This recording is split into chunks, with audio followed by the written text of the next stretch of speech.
Welcome in, Cowboys Nation, the Cowboy Game Day Live, the halftime show brought to you by Dave's Hot Chicken. Jesse, Holley, Skywalker still where the Cowboys lead 23-13. We asked for an entertaining game in the pregame show, Jesse, and that's exactly what we got here with the Cowboys playing almost damn near perfect ball offensively and defensively. You know, I talked about how this is one of those games where Mike Zimmer could say, hey, I'm here. And up until that last drive, I thought Mike Zimmer and Mike McCarthy, for that matter, have been out coaching. That is the Liam Cohen and Todd Bowles. And Cooper Rush has outplayed Baker Mayfield. What a first half, Jesse. Yeah, man, to just talk about the first half right now, Cooper Rush has been playing lights out. Yeah, he hooping. I said in the pregame show, you know, I would rather the ball be carried by Rico Dowdle in the 25 to 27 to 30 yard range because I don't want Cooper Rush throwing that much. He got 24 passes. Oh, we finna throw about 45 times tonight. Yeah. So he might be more on your pace tonight of that 45 that 45 number. Now he has to duplicate his second half like his first half because he's been wheeling and dealing right now. CeeDee Lamb has been his main target, as it should be, as it has been. 6 catches for 100 yards, but everything is clicking for Cooper Rush right now in that offense. And you know, outside of that last that they gave up to Yaya right before they kicked the field goal, I mean, they've been holding it up front pretty well. The running game hadn't gotten going, right? Like running game has been a little bit stalled. Rico Dowdle 7 carries for 10 yards, 1.4 yards a carry. That looks more of the old Rico, not what we've seen the last 3 weeks, but when you have the passing game jumping like they do right now, yeah, you can lean on that. And this second half, you throw, you throw to score points, you run the ball to win games. So I don't want them to come out in the second half and they got to still throw this thing 40 times in this game. You know, throw it when you have to, but start eating up some of that clock, chewing up some of that clock, wearing this defense down with the run game. But yeah, good football being played right now by the Cowboys. That first quarter, I thought was going to go. It went by fast, so I thought the second quarter was going to do the same thing because they were playing that dink and dunk, get down, just kind of matriculate down the field or what have you. And then the big chunk plays just started to happen. And what I'm noticing is Todd Bowles is blitzing. Third blitziest defensive coordinator in the league, and he's continuing to do that. But he's blitzing from deep, and those blitzes are taking a while. And Coop is like, oh, okay, thank you. And he's seeing it. And when he sees that blitz, there is a window, and he's getting that ball to whether it's Lamb, whether it's Brandon Cooks had one, whether it's getting it out quick to Tolbert on the third down. He's getting the ball out fast like you were talking about, Jesse, and is right in those windows of opportunities.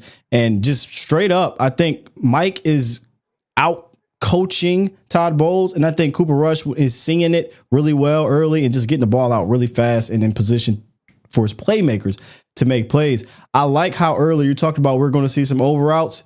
They set that thing up with Kevontae Turpin, a nice run out the backfield with Turpin, kept him in there, got like 11-yard gain. What happens? Play action, over route, bow. Brandon Cooks, you know, they're in the zone right now offensively outside of the run game, but in the passing game, they're in the zone right now.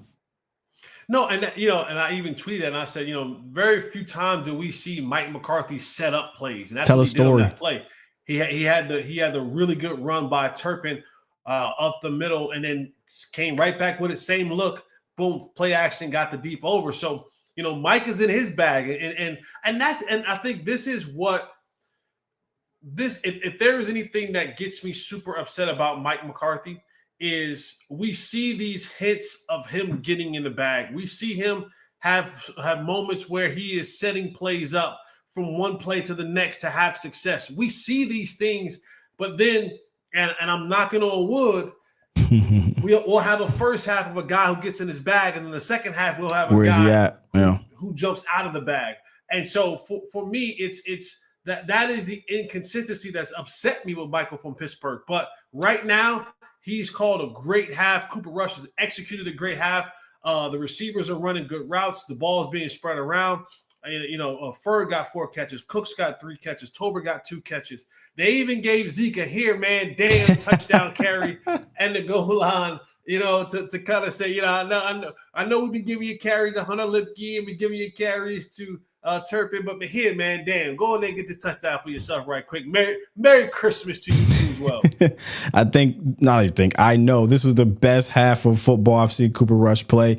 And on the other side of the ball, damn good and I get that last drive for the Buccaneers. They did kind of just bow right down the field, but I still feel good about what the defense has been able to do on the other side, especially early on. Before we left the show, we talked about, Jesse, if the Cowboys are going to have a shot defensively, I think dealing with the first 15 from Liam Coen was going to be big, right? We talked about that. And really, right out the gate, even though I got a couple first downs, it looked like it looked like Baker Mayfield was kind of skittish, right? Not sure where to go with the ball. Had to scramble a few times. They had the penalty with the holding, the drop pass. They were not in the zone. And I don't think it was just a penalty or drop passes. I think Mike Zimmer had Baker Mayfield thinking a bit. Now, eventually they got some things going to score 2 touchdowns. But I would say, in my opinion, it seems like Zimmer got the edge on Liam Coen. And if he can duplicate that first half, I mean, we're talking about Mike Zim. I mean, not head coaching, but we're talking about Mike Zim. If he's not here, he's going to be somebody's DC. He's calling a hell of a first half, in my opinion. No, he is. They started out red hot, like you mentioned. They did find a little bit of rhythm to end out the half, and that's going to be critical. Like, this game is going to be real critical in that third quarter, because you can put this thing away if you're calling it Michael from Pittsburgh the way you did it in the first half, and you can put this thing away if you're calling it the way you were calling it Mike Zim. Like you were in the first half. Don't let this Bucs offense get in the rhythm and start finding their playmakers. Bucky Irvin start getting going a little bit. You saw Mike Evans starting to become a little bit more of a prominent pass target for Baker Mayfield. So come back out here in the second half. Keep your foot on the gas. Continue to mix things up. Move Micah Parsons around. Blitz when you feel like there's the blitzes. Yeah. What I don't think we have the guys on the back end to sit back there and just let Baker pick us apart. So you got to turn that heat up on Baker Mayfield, make him get the ball out of his hands quicker than he wants to, because they're going to try to get some big plays in this second half. But right now, you mentioned it, boy, the Mike and Mikes, they've called themselves a first half of a football game. And as we're getting near the end of this season, we talk about it so much. What are they doing to possibly continue to keep their jobs? Well, that first half of football was a job audition.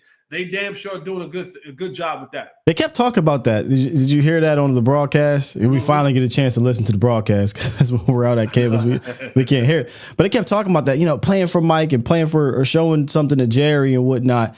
And with the season over right now, not over, but with them not being able to go to the playoffs, you do wonder, those guys, how much are they out there playing for something? And I get it. The playoffs may be done, but they're still playing to put Chauncey Golston is playing to put tape out for the next team, if not his own. The Jordan Lewis, right? Now Micah doesn't need to do X, Y, Z to get the bag, but hell, he's still trying to finish this season strong. These guys are going to play tough and play hard. I wasn't worried about them doing that. I wanted to see Mike kind of let Mike Zimmer's nut tang, let his nut tang a little bit and go. And it feels like they are playing very loose, very fast, and very confident. No, I'm with you 100%. They all look that way, and everybody has something to gain, right? Whether it's a guy like CD who wants to continue to add to his legacy, 100-yard catches, 1,000 yards. He wants to continue to build that legacy to be the greatest Dallas Cowboy receiver that he can possibly be. Guys like Michael who will get the bag regardless, but it doesn't help if I can go and put some more stats on the board. Chauncey, Osa, Lawson, all these other guys are looking for deals. Jay Lou looking for deals. And so there's a part of them that's playing because that's just who they are as a player, as a human, as a man. But there's also the consideration of, if not here, then somewhere else. If not their bank, then someone else's bank. But we need to find a way to cash out. This team has not quit, which I was very surprised. I thought there was going to be a moment of quit in this team, but they've come out and they've played hard, and you got to give them absolute respect for that. Guys like CeeDee Lamb setting the tone. CeeDee Lamb, like that is we always talk about culture. We always talk about identity. We always talk about building something. What you see CeeDee Lamb doing now is the building blocks to a greater culture for this thing moving forward. When you have your best players playing in tough moments, when there's nothing to play for, and they already got the bag and they're playing like this, that's how you set culture going forward. Because when a coach points to that guy, he goes, hey, that guy's making $37 million a year. That guy's an all-pro. That guy could have shut it down easily and would have been perfectly fine with that. But look at him going out there playing. You don't have room not to go out there and play that hard when the guy who's out all-pro, who got the bag, is going out there playing like a starving man trying to find a Christmas ham. Absolute facts. Cowboys and Bucks are about to kick off in the second half. Bucks get the football. I thought it was a bit of a statement. Cowboys win the toss and accept the rock, right? They go down, they dink and dunk down the field and get 58-yard field goal from Brandon Aubrey to start the thing. 58-yard field goal from Brandon Aubrey to end the first half. Let's see how the Cowboys defense comes out in this second half and if they can close this out and get a victory.